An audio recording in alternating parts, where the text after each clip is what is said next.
Hello friend, welcome to my living with simplicity channel. আপনাদের সামনে এনেছি ঘরোয়া পদ্ধতিতে ঝরঝরে সুস্বাদু রেসিপিটিস ফ্রাইড রাইস। এখানে একটি পাত্রে নিয়ে নিয়েছি 2 বাটি বাসমতি চাল। আমি এখানে 700 গ্রাম চাল নিয়েছি। তারপর বড় একটি পাত্রে চালটিকে 2বার ধুয়ে নিয়েছি। চাল ধোয়ার পর একটি পাত্রে জল দিয়ে চালটিকে 1 ঘন্টার জন্য ভিজিয়ে রাখতে হবে।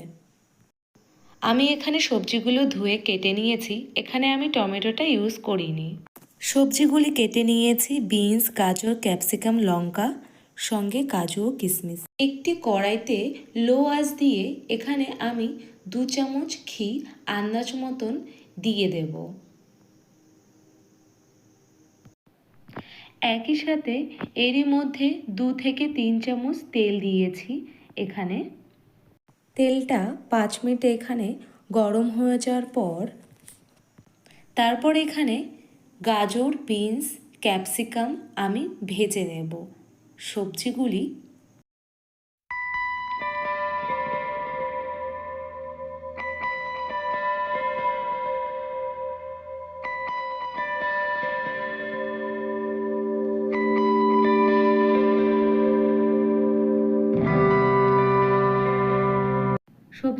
ভাজা হয়ে গেলে আমরা নামিয়ে নেব।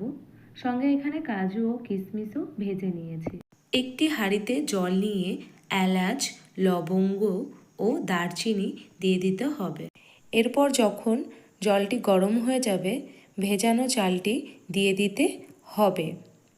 আপনারা চালটি 100-র মধ্যে 80% চাল সেদ্ধ করবেন। চালগুলি ভাত হয়ে যাওয়ার পর চালগুলি একটি পাত্রে ছড়িয়ে দিয়েছি। এইভাবে চালগুলি গায়ে না লেগে যায়। এরপর লো আঁচে দিয়ে কড়াইতে ঘি আমরা এখানে দিয়ে দিয়েছি 2 চামচ। ঘি গরম হয়ে যাওয়ার পর এখানে ভাত, সবজিগুলো, কাজু ও এখানে দিয়ে দিয়েছি কিশমিশ। স্বাদ মতন এখানে দিয়ে দিয়েছি লবণ। তারপর দিয়েছি গরম মশলা। তারপর দিয়েছি স্বাদ মতন চিনি। তারপর একটু নেড়ে নিতে হবে। আপনাদের কাছে যদি অনেক রাইস থাকে তাহলে আপনারা 2টি কড়াই ব্যবহার করতে পারেন। আমি এখানে 2টি কড়াই ব্যবহার করেছি।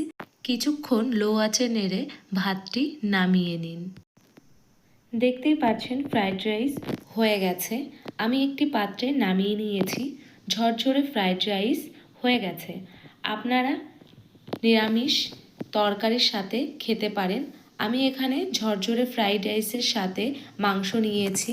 রাইসটি খেতে দারুণ হয়েছে। আপনারা এইভাবে বাড়িতে বানাতে পারেন। আমার চ্যানেলটি সাবস্ক্রাইব করবেন, লাইক করবেন। সুস্থ থাকবেন, ভালো থাকবেন। ধন্যবাদ।